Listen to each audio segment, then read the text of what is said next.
Hello and welcome to Blockchain Gaming World Daily with me, John Jordan. So what we're looking at today is the F1 Delta Time crate sale. So it's just been announced that they are going to start selling crates for the blockchain game F1 Delta Time. Obviously, it is a official F1 racing kind of simulator game. It's going to follow the F1 season, which starts in March in Australia, Melbourne Grand Prix. So what's the crate sale? Kind of loot box sort of thing going on here. So F1 Delta Time has been kind of quite busy over the last kind of 6 months. It's been selling off some very high-end NFT vehicles, some of which have sold. The most expensive sold for 416 ETH, over $100,000 at that point of ETH price, and the other ones have sold kind of for about 100 ETH. So been fairly substantial amounts of money being dropped, or crypto being dropped on these things. But now, obviously, most of us, or the vast majority of us, don't have that sort of money or crypto to spend. So how are we going to actually play the game? So this is kind of partly where the crate sale comes in. So the crate sale is a typical kind of loot box randomized kind of rarity value thing. Interestingly, they don't say when the loot crate sale is going to start. So some point in February, they say. But what is the loot box? So the crates contain a randomized assortment of collectibles. So a crate can contain driver gear, car components, tires, as well as a full car or a driver. So because we're in the official Formula One situation, we have obviously Formula One kind of cars. So the proper manufacturers: Mercedes, Ferrari, McLaren, Williams, all that kind of stuff. We have the drivers, Lewis Hamilton. He's all the drivers are going to be there, and then we have all kind of the gear. So actually, there's like helmets and gloves, all those kind of acting like an RPG kind of leveling thing, and then car components. So you have a car, and you'll have car components like kind of front wing and tires, that sort of thing. So kind of all the things you need to kind of play the game. All NFTs, so this runs on Ethereum blockchain, so these are non-fungible tokens. Each of them is unique. As happens in loot boxes, we have different tiers, so common, rare, epic, or legendary. The tier depends on the configuration of what's inside the crate. Obviously, there's a price thing going on here. So common are cheap and legendary expensive. We can see here, get an idea of how many crates. So there's a limited number of crates. So we have 2,500 common crates, 2,000 rare, 1,500 epic, and 500 legendary. Although from normally what happens in these things, doesn't specifically say here, is you have a chance, even probably not in common, but probably even in rare, you have a chance of getting legendary stuff. Very small chance. So the kind of reason to pay more is you have a better chance of getting the kind of good stuff. So inside of any crate, you will find 5 collectibles.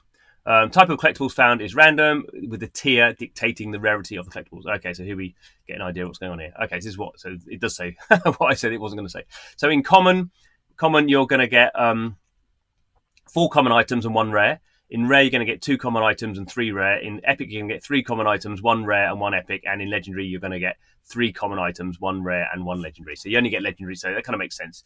You're going to get 1 rare in common, but if you want epic bits, you have to buy an epic one. Okay. If you're lucky, there's a chance you can receive a non-typical rarity item inside a crate of a lower.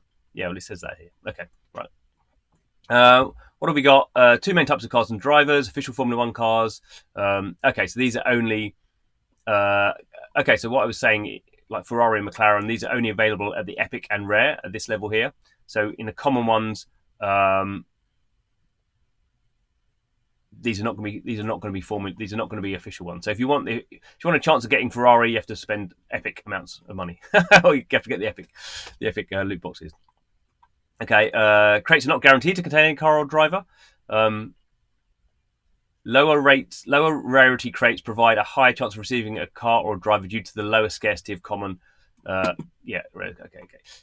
So you might buy a crate and not get a car or a driver, but if you buy a common or a rare crate, you're more likely to get a car or a driver compared to epic or legendary, just because the epic or legendary ones are actually the official ones. Okay, another interesting thing about F1 Delta Time, which I haven't really spoken about very much, is this staking mechanic. So you can stake, which is kind of like a very, very much a blockchain kind of feature. If you're not using your cars or your stuff, you can stake it, and then you get like a payment of the token in the game, which is called Rev, which is an ERC20 token. So you can stake your stuff if you're not using it, and then you get a small amount of effectively in-game currency. Obviously, the more rarer items that you stake, the more you get.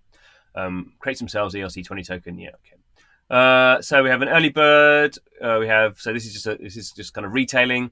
10% discount for the first week. Bulk buyers get a discount. So only 5%. Not very much, is it? Referral links, of course. And then this is interesting. So Apex charts. So the Apex are the highest level. So these are the very high-end cars they've been selling on auction. They've got 3 cars left. So these are the Chinese Guardian cars. They sold the Azure Dragon for 995 ETH. And now there's these other ones left. There is the Vermilion Bird, the White Tiger, and the Black Turtle. So these are out of Chinese mythology. They're not auctioning these off. They're using these to drive people to spend money in the crate sale. So it says here, if you have a chance to win an Apex car, only 3 of these. You have to get car tickets. The car tickets are a unique number, and each crate purchase contains car tickets. A common crate contains 1, rare. You can read this: rare 2, epic 3, legendary 5, and obviously, but this gives a chance that someone could buy 1 common crate and actually win one of these very expensive cars. So kind of pretty interesting. We still don't really know very much about the game. Delta Time has been F1 Delta Time has been pretty good in terms of its monetization and kind of sizzling. We have some ideas about kind of how the game's going to work, but there's not really been much official about that. So I guess that'll be the next thing coming up. But pre-sales are always kind of interesting to see how they interact with a audience. I have to say, F1 Delta Time I think has kind of been a bit more complex. I mean, most blockchain games I feel are overly complex. F1 Delta Time I think probably is overly complex in terms of how it kind of organizes things. As we've gone through this has taken how many minutes? 6 minutes just to go through how the crate sale works. But anyway, we will see what the reaction is at some point in February. Thanks for watching the video. This is Blockchain Gaming World Daily, which is our kind of little news kind of segments. If you're into blockchain games, do subscribe to the channel. But thanks for watching this video, and hope to see you again soon.